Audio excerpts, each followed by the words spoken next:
తెలియకపోతే ఒక కాంటూర్ అంటే ఏంటో తెలియదు, ఒక సర్ప్లస్ వేర్ అంటే ఏంటో తెలియదు, ఒక చెరువుకి ఎక్కడ ఉంటుంది ఎస్టీ అని తెలియనప్పుడు ఇట్లాంటి ఇలాజికల్ డిస్కషన్స్ వస్తుంటాయి.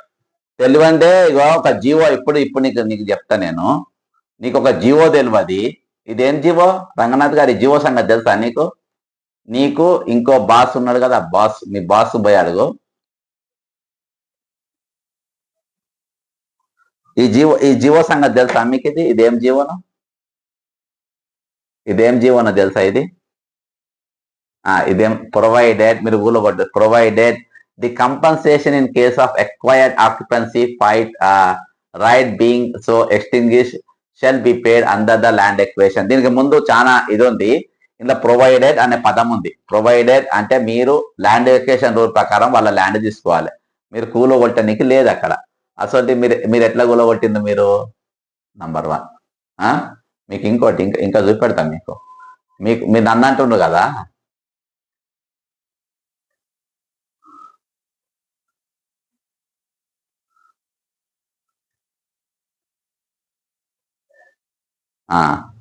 ఇంకో స్టార్టింగ్ ఇది ప్రొవైడెడ్ అనే దాని ముందు ఇక ఉన్న పదం ఇది. ఒకసారి మనం చూద్దాం జీవోలో ఏముందో. The patta for the bed tank of tank shall not be granted not the existing occupancy rights continued where the tank is utilised as water reservoir under a canal or channel provided. ఇంత ముందు వినిపించిన కదా provided అని, provided అని చెప్పి వినిపించిన కదా అది. ఇది ఇరిగేషన్ జీవో ఇది. ఓకేనా? ఇది ఇరిగేషన్ జీవో. నెక్స్ట్ మనము ఇక్కడికి వద్దాం. ఇదేంటిది? ఇది రెవెన్యూ చట్టం. ఇది రెవెన్యూ చట్టంలో సెకండ్.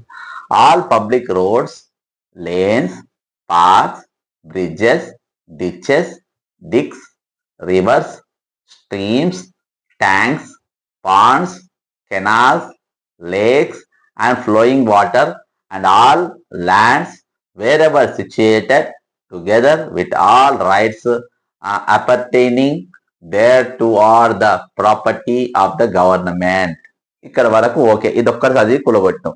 మీ అసొంటోళ్ళు వస్తారని చెప్పి, మీ అసొంటోళ్ళు రేపు హైడ్రా కమిషనర్ గా రావచ్చు అని అప్పటోళ్ళు ముందు చూపుగా యాక్సెప్టింగ్ ఇది చదవలే మీరు. Those belonging to persons or class legally capable of holding property and to the extent so far as there such rights are established. వాళ్ళకు అన్ని